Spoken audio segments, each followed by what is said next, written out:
BBC বাংলার অধিবেশন প্রবাহতে আপনাদের স্বাগত। আজ আপনাদের সাথে লন্ডন স্টুডিও থেকে আছি মানসী বড়ুয়া, আর ঢাকায় আমার সাথে থাকছেন আকবর হোসেন। বাংলাদেশের সর্বশেষ গুরুত্বপূর্ণ আপডেট সংবাদে আপনাকে স্বাগত। শুরুতে সংবাদ শিরোনাম, পরে বিস্তারিত।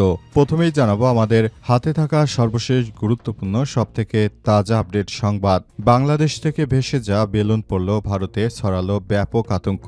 ভারতের উত্তর পূর্বাঞ্চলের রাজ্য আসামের কাছাড় জেলায় হঠাৎ করে আকাশ থেকে একটি বড় আকারের গ্যাস বেলুন মাটিতে নেমে আসাকে কেন্দ্র করে স্থানীয়দের মতো ব্যাপক আতঙ্ক ছড়িয়ে পড়েছে। এই ঘটনাটি ঘটেছে জেলার বরখোলা এলাকায়।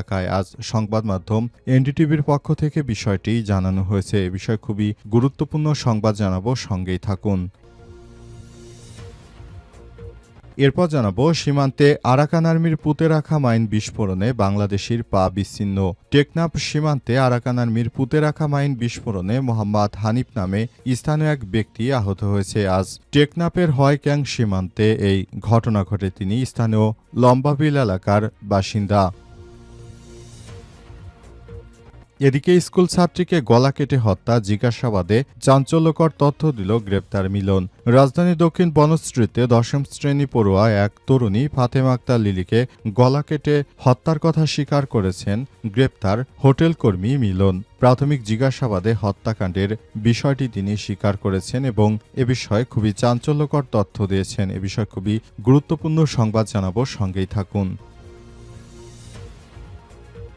জানাবো গণভোট সম্পর্কে সচেতনতা বৃদ্ধিতে দেশজুড়ে ব্যাপক কর্মসূচি সরকারের। গণভোট সম্পর্কে সচেতনতা সৃষ্টিতে সরকারের পক্ষ থেকে দেশজুড়ে ব্যাপক কর্মসূচি বাস্তবায়ন চলছে। মাঠ পর্যায়ে সরকারি কর্মকর্তা, ধর্মীয় নেতৃত্ববৃন্দ এবং বেসরকারি বিভিন্ন সংগঠনের স্থানীয় প্রতিনিধিদের প্রশিক্ষিত করা হচ্ছে তৃণমূলে গণভোটের বিষয়ে অস্পষ্টতা দূর করার জন্য। সচেতনতা সৃষ্টির অংশ হিসেবে আজ বরিশালে পৃথকভাবে অনুষ্ঠিত হয় বিভাগীয় কর্মকর্তা সম্মেলন ও ইমাম সম্মেলন। এবং সর্বশেষ জানাবো ইরানে হামলা করা নিয়ে দ্বিধায় যুক্তরাষ্ট্র, ট্রাম্পের প্রশাসনে বিভক্তি। ইরানে হামলা চালাবে কি চালাবে না এ নিয়ে যুক্তরাষ্ট্রের মধ্যে নতুন করে আবার সমস্যার সৃষ্টি হয়েছে। এই ঘটনার পর থেকে পরিস্থিতি এখন খারাপের দিকে যাচ্ছে। ট্রাম্প সরকার মনে করছে যে তারা এই নির্বাচনে হয়তো খামেনি সরকারকে পতন করিয়ে দিয়ে তারা তাদের নতুন সরকারকে বসাবে, কিন্তু সেটি না পারার কারণে তারা এখন নানাভাবে সমস্যার সৃষ্টি করতে চায়। ট্রাম্প প্রশাসন সরাসরি ইরানে হামলার সিদ্ধান্ত গ্রহণ করেছে, তবে এখন পর্যন্ত ট্রাম্প তার এই কর্মকাণ্ডে সফল হতে পারেনি। দ্বিধাদ্বন্দ্বে ভুগছে তার প্রশাসন। প্রিয় দর্শক, এতক্ষণ শুনছিলেন সংবাদ শিরোনাম, এবারে বিস্তারিত। তবে তার আগে বন্ধুরা অনুরোধ থাকবে এই সংবাদটিতে একটি লাইক দিন। এই চ্যানেলে আপনি নতুন হয়ে থাকলে আমাদের সংবাদটি দেখতে দেখতে চ্যানেলটি সাবস্ক্রাইব করে রাখুন। কমেন্ট করে বন্ধুরা আপনার মূল্যবান মতামত জানিয়ে দিন আপনি বিশ্বের কোন দেশ থেকে বা বাংলাদেশের কোন স্থান থেকে আমাদের সংবাদটি দেখছেন এবং শুনছেন। আর বন্ধুরা, গাজা যুদ্ধে আপনি যদি নিরীহ ফিলিস্তিনিদের ভালোবেসে থাকেন, কমেন্টে ইয়েস লিখে বিশ্ববাসীকে জানিয়ে দিন। এবারে বিস্তারিত। বাংলাদেশ থেকে ভেসে যা বেলুন পড়ল ভারতে, ছড়ালো ব্যাপক আতঙ্ক। ভারতের উত্তর পূর্বাঞ্চল রাজ্য আসামের কাছাড় জেলায় হঠাৎ করে আকাশ থেকে একটি বড় আকারের গ্যাস বেলুন নেমে আসাকে কেন্দ্র করে স্থানীয়দের মধ্যে ব্যাপক আতঙ্ক ছড়িয়ে পড়েছে। ঘটনাটি ঘটেছে জেলার বড়খোলা এলাকায়। বেলুনটি বাংলাদেশের একটি শিক্ষা প্রতিষ্ঠানের নামও বাংলা লেখা রয়েছে। সীমান্ত পেরিয়ে এটি কিভাবে সেখানে পৌঁছল তা নিয়ে চাঞ্চল্যকর পরিস্থিতি শুরু হয়েছে। তবে হঠাৎ এই বেলুন নেমে আসা স্থানীয় বাসিন্দাদের মধ্যে আতঙ্ক ছড়িয়ে পড়েছে। খবর এনডিটিভির। সংবাদ মাধ্যমটি বলছে, রোববার ভারতের আসামের কাছাড় জেলায় উদ্ধার হওয়া বেলুনটির গায়ে বাংলাদেশের সিলেট জেলার গিলাছড়া দ্বিমুখী উচ্চ বিদ্যালয়ের নাম লেখা ছিল। পুলিশ জানিয়েছে এছাড়াও এতে 3 জন ব্যক্তির ছবি এবং বাংলায় কিছু লেখা পাওয়া গেছে। স্থানীয়দের ভাষ্য অনুযায়ী স্বাভাবিকভাবে বড় এই বেলুনটি একটি কৃষি জমিতে নেমে আসে। মুহূর্তে এটি সবার নজর কাড়ে।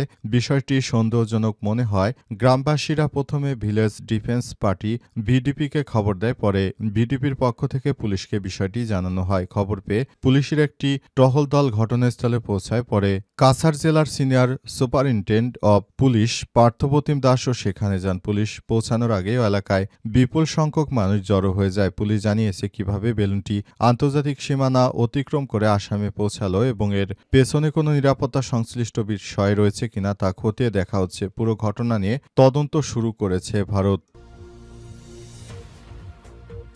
সীমান্তে আরাকান আর্মির পুঁতে রাখা মাইন বিস্ফোরণে বাংলাদেশির পা বিচ্ছিন্ন।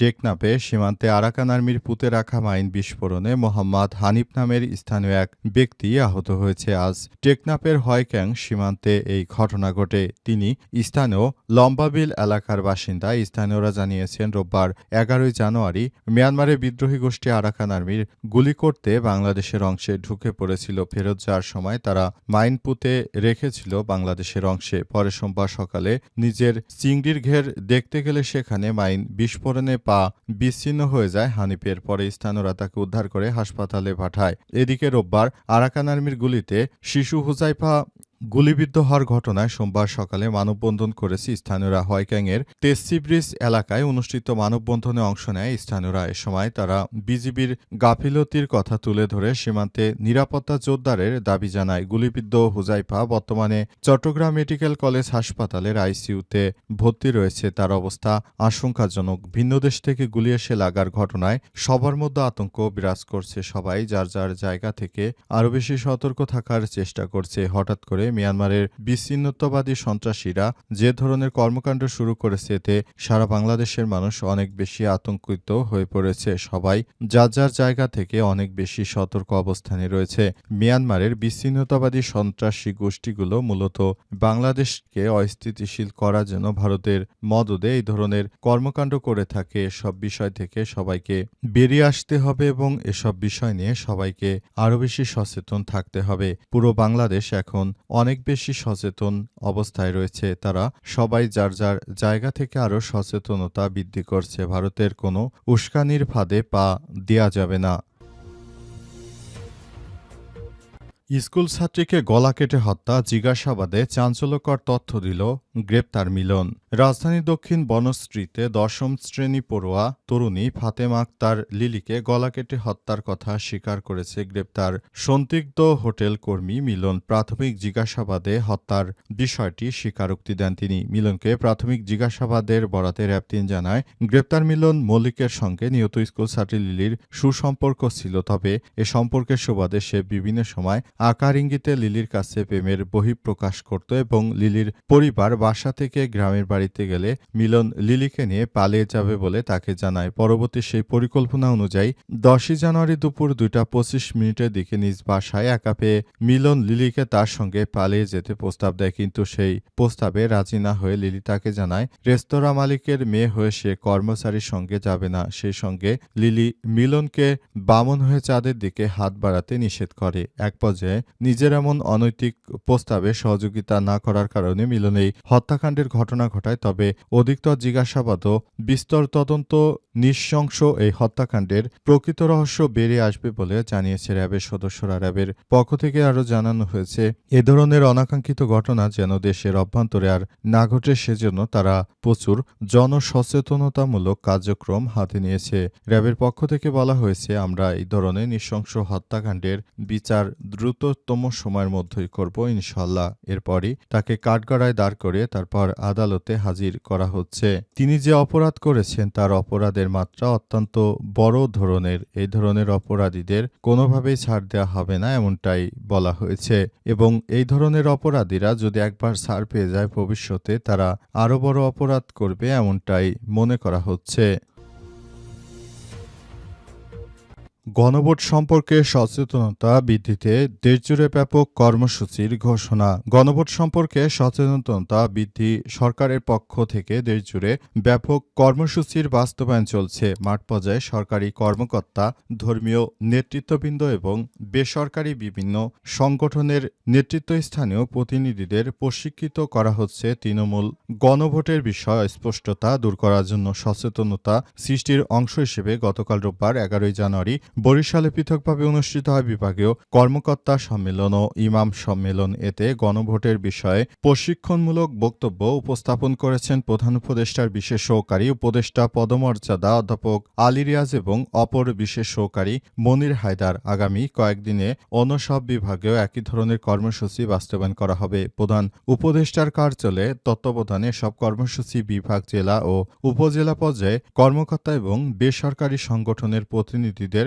প্রশিক্ষণের আয়োজন করতে বিভাগীয় কমিশনারের কার্যালয়ে ইমাম ও ধর্মীয় নেতাদের প্রশিক্ষণের আয়োজন করছে ইসলামিক ফাউন্ডেশন। এই কর্মসূচির মাধ্যমে তারা মূলত আগামী জাতীয় সংসদ নির্বাচনের আগে নিজেদেরকে আরও গণভোটের বিষয়ে সরকারের সুস্পষ্ট মন্তব্য তুলে ধরবে। আগামী জাতীয় সংসদ নির্বাচনে গণভোট হবে ইতিহাসে সবথেকে ভালো একটি গণভোট। এই গণভোটের মাধ্যমে 53 বছরে যে স্বৈরাচারী শাসন ব্যবস্থা ছিল বাংলাদেশে, সেটিকে নির্মূল করা সম্ভব হবে এবং একজন দুইবারের বেশি প্রধানমন্ত্রী হতে পারবে না। এসব বিষয়গুলো যোগ করেন তিনি।